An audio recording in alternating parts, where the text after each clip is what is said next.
On June 12th, SpaceX stopped being the private company everyone wanted a piece of and became a public company everyone could judge in real time. The stock exploded, Starship flew, Starlink kept growing, billions pulled into artificial intelligence, and then the market erased much of the celebration. In barely 2 months, investors learned that buying SpaceX does not mean buying one rocket company. It means buying launch, satellite internet, Starship, X, GROP, orbital computing, and the early foundations of Terafab, all under one ticky.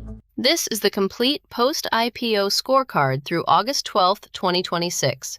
We will cover the milestones that changed the investment case rather than reciting every routine Starlink launch. And because this is a new public company, we will separate operating achievements from promises and verified numbers from forward-looking claims. SpaceX priced 555 million, 555,000, 555 Class A shares at $135 each. The underwriters exercised their full option, lifting gross proceeds to approximately $85.7 billion.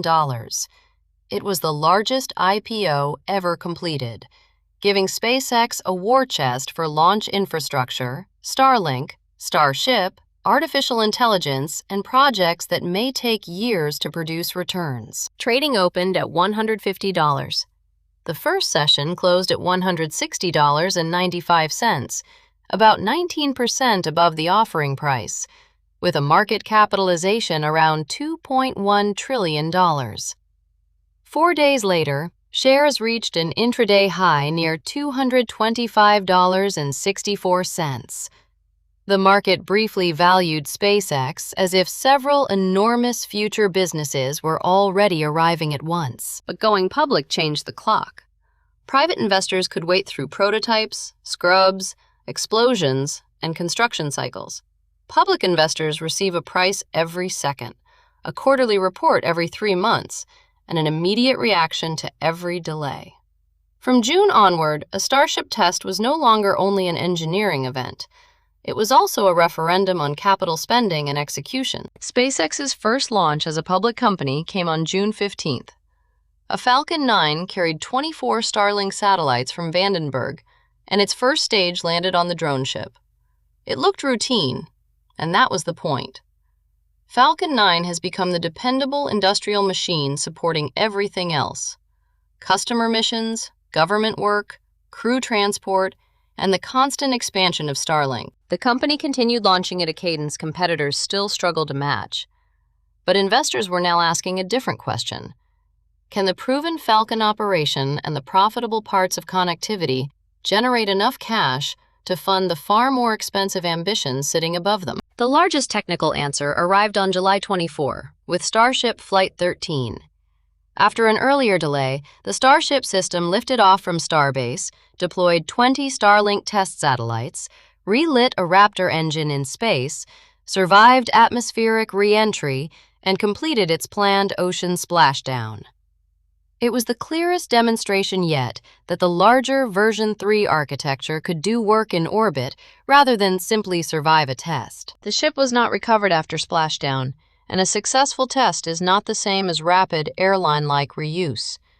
Even so, Flight 13 mattered because full-scale Starlink deployment, lunar missions, Mars hardware, and orbital data center concepts all depend on Starship moving from spectacular test vehicle to repeatable transportation system. Then came the first public earnings report. SpaceX reported second quarter revenue of about $7.8 billion, more than 90% above the year earlier period.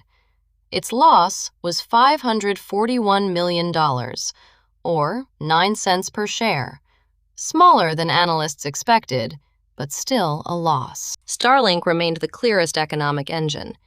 Connectivity revenue increased 66% year over year, and the subscriber count doubled to 12 million. That is the strongest evidence in the entire story. SpaceX already owns a global service business growing fast enough to finance hardware that traditional launch revenue alone could never support. The difficult number was spending. Infrastructure and research and development outlays jumped to roughly $18 billion, from less than $3 billion a year earlier, driven heavily by artificial intelligence and other major projects. Management told investors to expect a similar capital intensity over the next 2 quarters. Revenue was accelerating, but the cost of the vision was accelerating too. That tension hit the stock. After peaking above $225 in June, SpaceX fell below its $135 IPO price in July. The shares suffered another sharp decline after earnings, even though revenue beat expectations. By August 6th, more than 900 million employee and early investor shares became eligible for trading, more shares than the original offering placed with the public. The feared unlock did not produce a one-day collapse. Shares actually rose 6.1% on August 6th and closed at $114.92. But the larger lesson remained.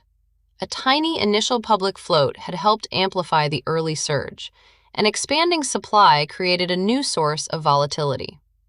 Additional release windows mean the ownership story is still developing. There is also a basic identity problem. SpaceX entered the public market after absorbing xAI and X earlier in 2026.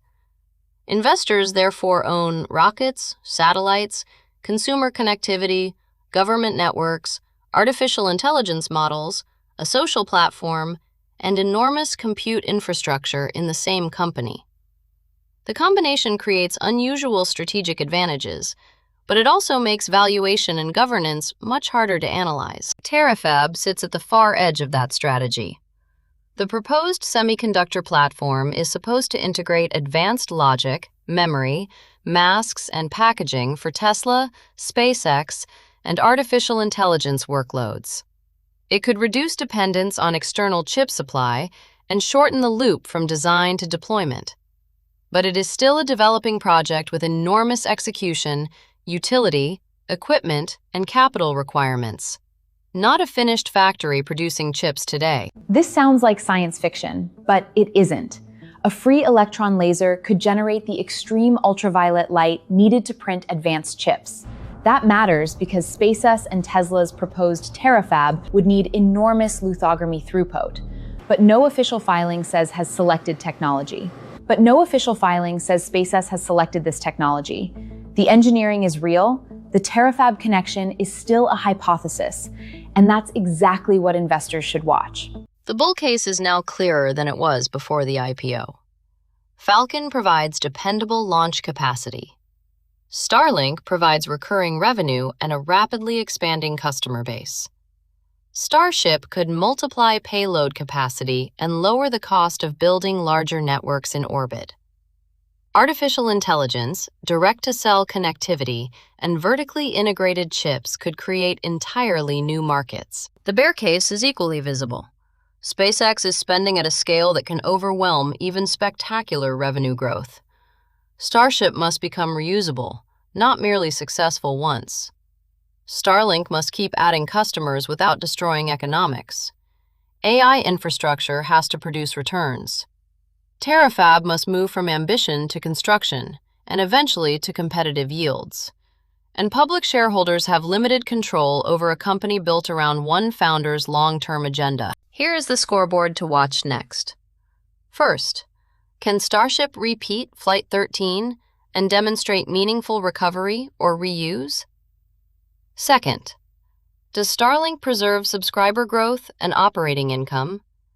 Third, does capital spending stabilize or continue rising faster than cash generation? Fourth, do Terafab and orbital computing gain named partners, permits, hardware milestones, and disclosed economics?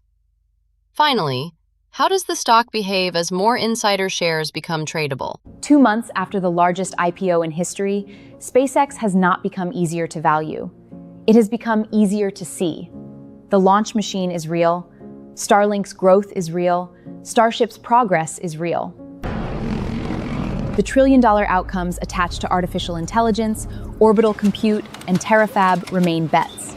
That is the central change since June.